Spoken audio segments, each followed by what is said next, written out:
Hello there everybody, welcome back to my channel. My name is Joesephyr and welcome to the first Should You Pull for Dissidia Final Fantasy Opera Omnia of December, and today we're going to be talking about Kam'lanaut, who is returning with his Lost Chapter, and we're going to be going over the various different additions that Kam'lanaut has had to his kit, along with his LD, as well as the event itself and what to expect from the Lufenia mission when it comes to Kam'lanaut's Lost Chapter. So if that's all stuff that you guys are all interested in, then of course stay tuned and keep on watching. As always guys, don't forget to check out all of the social media links in the description box below, including Twitter, Twitch, Discord and Patreon. I chose not to do Final Fantasy Count Up on Twitch this week because we've just finished Final Fantasy 1 and I wanted to take the day out to spend time with my patrons and do my voice chat with them. But this week we'll be starting Final Fantasy 2 on Friday, so if you'd like to come and join us for that, then by all means come and find me on Twitch. And obviously I'll be finishing Kam'lanaut's Lost Chapter and doing my pulls for Kam'lanaut on stream as well. So if you want to come and find me on there, then consider giving that a follow. On Patreon, I always give out one of my patrons at random a shout out so that I can give my thanks to each person individually as well as en masse, and today that person is going to be Kuro, who, as you can see through their title card, is a fan of Yuffie. And so if you would like a title card of your own to be featured at the end of my videos and obviously sent to you as well, then just like Kuro has here, as well as being a part of the Would You Pull part of the videos and other benefits such as the voice chats with myself, then perhaps consider becoming a patron yourself. Don't forget to check out all of the links around me in the description box below for websites relating to Opera Omnia, and of course don't forget to look at all of the other content creators out there besides myself. So first things first, as always with the Should You Pull videos, we're going to be going and diving into DissidiaDB.com and taking a look at the main character for the Banner's kit and exactly what they do for people who maybe haven't looked at them before or haven't used them, and obviously diving into the new stuff that they have. So this time around we're going to be looking at Kam'lanaut. He's going to be accompanied by Shantotto and Rydia on the banner itself, as well as Lightning's Burst. So there's another opportunity for you to get Lightning's Burst if you don't have it already, but Kam'lanaut is the only one that gets anything new out of this. Now, if you've not used Kam'lanaut before, Kam'lanaut is quite an odd character, and before now he suffered from very, very bad inconsistency with his kit. So Frostblade is actually an attack you very rarely, if ever, use as itself, because when you have certain buffs on Kam'lanaut, it changes into another move called Glacification, which is a much more preferable version of the move. Now, he starts with Esoteric Region, which is a buff that lowers enemies' attack and magic attack, and this is a debuff that he gets across a lot of his kit, and it does actually mount up to being quite heavy, along with Addle, which is a debuff that he gets when he's using his Esoteric Region attack, and he gets like a lot of different stacks of attack down and magic attack down on enemies, so he's very good at taking out enemies or taking down the attack force of enemies that rely on magic attacks. He also has the Intellect of the Xylart buff that he gets from using his Frostblade, which raises his max Braven attack, so it gives him access to just better stats. But what he does is when he builds up these Esoteric Region stacks, which it can go up to 5 stacks, it then dispels it and then replaces itself with Desire of Provenance, which is a stronger version of itself that actually unlocks a load of other stuff for him. So when we look at the sort of enhanced versions of his abilities, as long as he has Desire of Provenance active, he gets a better HP+, he gets HP++, which is actually quite a prominent HP+, actually. It's a double attacking Brave HP attack that hits twice, so it's 4 hit Brave HP with 2 HP dumps in it. And then he gets an Esoteric Region Plus, which is a much stronger version of itself, so he gains a 4-hit Brave HP attack after he uses it and refunds the Bravery. And Frostblade, when you're using it, you get something called Glacification, which when you're using it, it has a chance of paralysis, and this is the biggest draw for Kam'lanaut. Now, while you have Desire of Provenance active, the best thing he actually gets from that is actually his Brave++, which is a 4-hit Brave attack that if it breaks a target or attacks a broken target, it changes Glacification into a plus version of itself. So what that does is it makes it stronger, and it guarantees, as long as you have the 35 CP passive and everything as well, it guarantees that Glacification will paralyze the enemy. So basically, you would Brave Attack Plus and then use Glacification Plus, which meant that you had a paralysis on call as long as you were using the Bravery attack to break something first. Now, the issue that he had with this previously is that obviously you'd have to break them with a bravery attack, then wait for his next turn, and then you'd get classification plus, and it just felt really sluggish and slow. But the fact that he has all of these debuffs that are related to magic attack and attack, it does actually give him quite a nice role in his party. But his main issue is that his bravery hits aren't particularly, like, he doesn't have very many of them within his kit, and this is even more sort of extended within his EX as well. But he does also have some really nice sort of, he has some party auras as well, like his C68 is a max bravery and attack-based ability, which is nice. And then going into his EX, Great Wheel gives you, it enables you to sort of get Esoteric Region up quicker, so you can get to Desire of Provenance quicker. And it also, this and his skill 2 will dispel Esoteric Region to give him Desire of Provenance. So, it's, with ingots and everything, it's a 4-hit AoE Brave HP attack with 100% AoE. Now, 100% AoE is nice, but 4 hits on an EX attack with a slow recast rate is a little bit at this day and age. So, like, even with everything put into it, it still doesn't hit all that well. Although, it does give him a second party bravery and attack aura, which helps him out quite a lot, and it has delay in its kit for the target that you're targeting with the attack. And then with all of the stacks and everything and ingots, etc., it basically just makes it much stronger. It makes it so that the 4 hits, as long as, it is only still 4 hits, but they're going to be hitting really hard, and you're going to be getting bravery refunded back from his kit. Because when Kam'lanaut is attacked, he inflicts the Addle debuff, which furthers the magic attack and attack down. So he kind of wants to have the bravery refund on all of his kit, so that he's able to keep his bravery up from stop him from getting broken. Because if he gets broken, he loses things, and that's not very good. And he obviously starts with his Ducal Charisma, which is the party-wide max bravery and attack that he gets, as well as starting with some Esoteric Region buffs. So that's everything that Kam'lanaut has had up until now. His LD actually fixes a heck of a lot of problems for him. For starters, it's a Brave HP attack that has splash damage. It actually has a half-decent number of hits in 8. It gives you straight up gives you Desire of Provenance, and it also gives you another buff, which is really powerful, and I'll come to in a moment. And it also, you get a free ability use on the next turn, which is great, but it's even better later down the line, and I'll get to that in a moment. So, what the Peerless Hero effect is, which is a special effect, is anytime you get the bravery refund on everything, so whenever he deals HP damage, you get bravery back. His attack goes up by 20%, and for the party, I believe the party actually benefits from the brave refund as well. The party gets a brave overflow limit plus 20%, and they get brave regen, so bravery becomes a much, much nicer thing across the board for your party. So his support capabilities are much stronger. However, the best thing that he gets out of this is another enhancement to his bravery attack. So he gets bravery attack plus plus plus, which is basically the same as it was before. So you still get the classification plus instead of Frostblade when you break something or you attack a broken target. However, now it has a similar effect to what Lightning gets with her skills, in that if you break something with it, you get a free turn immediately after, which you can then use the classification plus on. So it means that if they're available to be broken, you could combine this, because classification plus has 5 hits bravery HP. You could class this as a essentially 9-hit brave HP guaranteed paralysis. And when you word it like that, you're like, oh, actually, that's really quite strong. So the main draw for Kam'lanaut is to have the paralysis on tap, and he does have a fairly complex kit. So as long as you see him more as a debuffer than you do as a damage dealer, then he's actually a lot more appealing. Like, he gets written off quite a lot, and he certainly was before now, because of his inconsistencies. His damage output isn't as amazing as some characters are, and that's still true to a certain extent.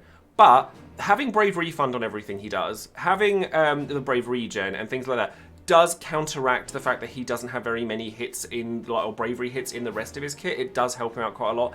And having paralysis on tap is not something to be sniffed at. And the fact that he has all these really nice debuffs and buffs on top, or auras on top of all that, he's not quite the meme he used to be. And then touching on the rest of his stuff, when it comes to artifacts, he has a C50 that enhances his max bravery and his attack while he's got one of his primary buffs active, so you're going to want to have that. And then attack, because you're going to want to make sure that those hits hit hard, and max bravery is a little bit wasted on him because obviously he doesn't hit all that often.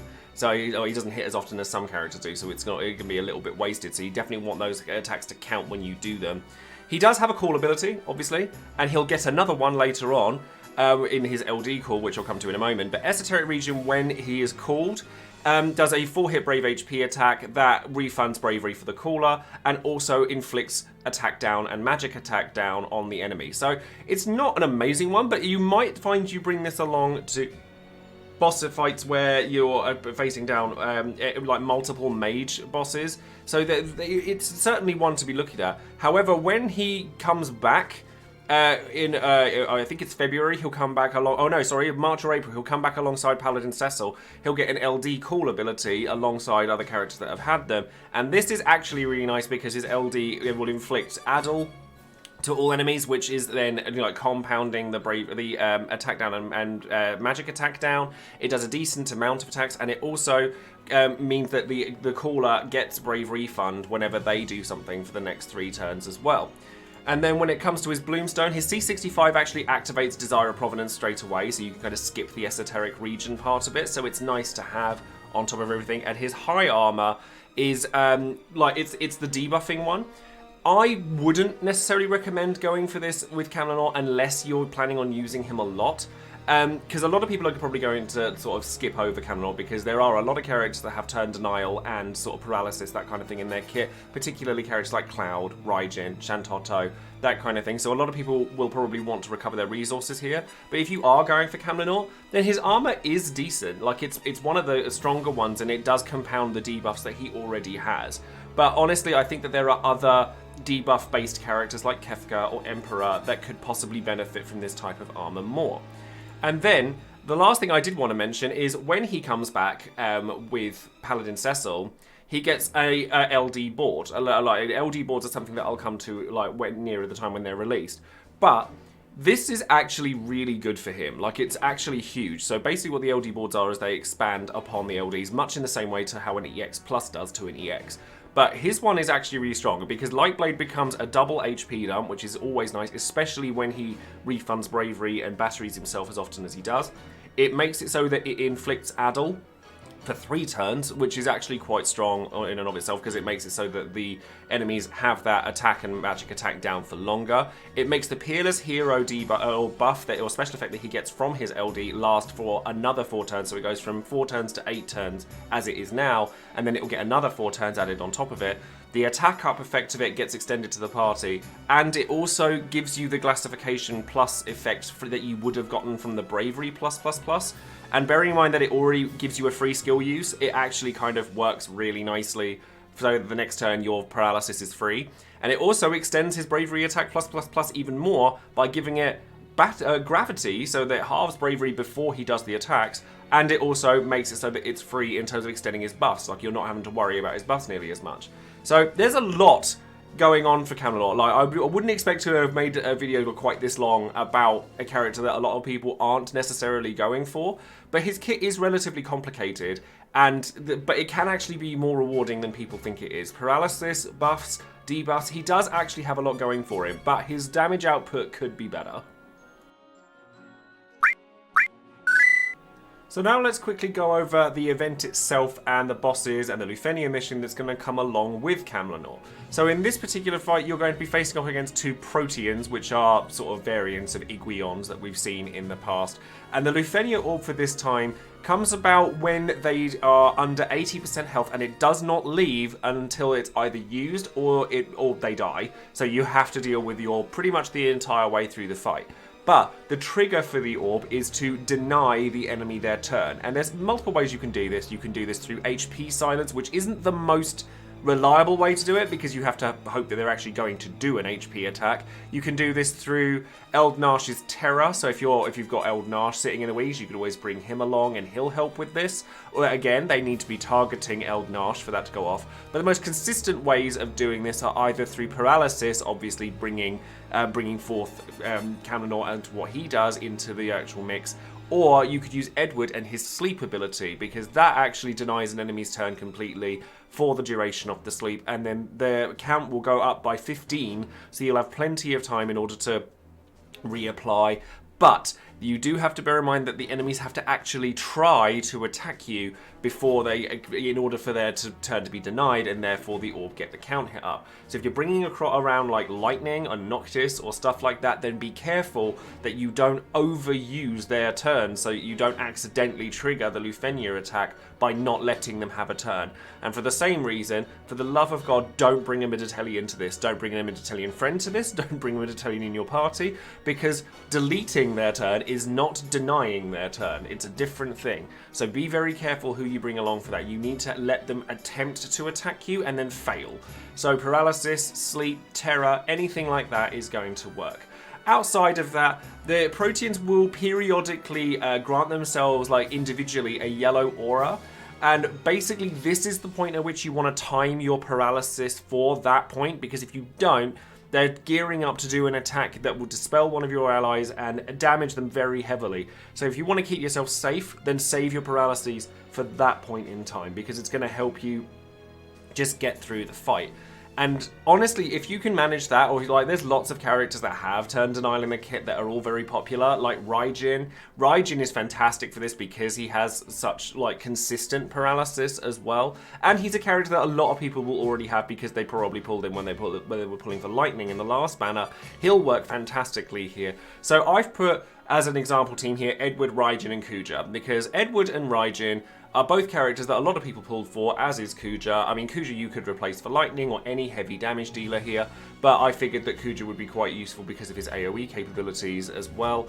And then Edward and Raijin, like Raijin has HP regen, Edward has the ability to hide so that any like normal attacks just go through him, and he has the batteries and the auras to boot, and obviously both Edward and Raijin can like negate the enemy turns in different ways, so that you're double downing on that orb and making sure that that never goes off, and then either Kuja or Lightning or whatever damage dealer you have will just mop up the rest. This isn't actually that bad of an event. It's actually one of the easier ones, but be warned, this is the last easy Lufenia that we're going to have for quite some time before the gauntlet of nasties that are Reno, Sephiroth, and Kieran. All of them are real pieces of work, so prepare yourself for them. So now we come to the big question of the banner, of course. Should you pull for Kam'lanaut on his banner? Now, I actually really like Kam'lanaut. I think that people have written him off because his early stage was pretty poor, but I think that he's actually very undervalued, and his biggest issue is timing, realistically. Like, after Gladio and Lightning, people are gonna want a place to save their resources back up, and being honest, like, you know, this point in time is probably the best time to do saving. But if you have resources available to you, Kam'lanaut's not nearly as disappointing as people think he is. I would pull for him if I had a character who was pretty nice out of the box, had all these really nice bits like debuffs, you know, auras, paralysis on demand, and his future looks pretty bright, and he's like got an LD board that's actually very strong. But the time in which he comes back, he's going to be coming back alongside Paladin Cecil's LD and Burst, and it's one of those really awkward banners where Paladin Cecil will come back with his Burst and LD, and then the other banner will have Kam'lanaut LD and then just Paladin Cecil's Burst. So stiff competition on his return, making it so that it's harder to want to pull for him then rather than now. So he kind of suffers the same problem twice, which is sad because he is actually quite good. So if you wanted to have a character that's got a future where his LD boards come out and you go, oh, I already have that, and then you can just pull him back out and he's just really usable again, then he's actually quite nice to have. If you don't have Lightning's Burst already and you aren't so interested in Reno, then this is an opportunity for you to pick that up. And honestly, like, Paralysis and Turn Denial in general is just very powerful and can, like, invalidate a lot of content. So if you want, like, literally anyone that has that kind of thing in their kit, then Kam'lanaut has it and you're going to want to have it. But in all fairness, I think despite the fact that I really like Kam'lanaut, I think a lot of people are going to skip this banner because of its poor timing. You don't need Kam'lanaut to finish his Lufenia. You really don't. There are lots of characters that you can use in place of him who have that type of skills in their kit. So Shantotto, Raijin, Eldnash, Edward, Cloud in the near future. If you're looking at Cloud, he's got on-demand paralysis, and it does significantly more damage than Kam'lanaut does. So there are a lot of reasons for people to not want to pull here so that they can save themselves back up again for, say, Rude or Cloud even. And like I said, the timing is iffy. Like, I mean, this period of time where you've got like Kam'lanaut, Reno, Sephiroth, Kieran, it's the easiest time to save up. But that's not to say that you shouldn't pull for them at all, or if you've got a lot of resources, they're bad characters, because they most certainly aren't. And Kam'lanaut is definitely one I think is flying under the radar more than he possibly should.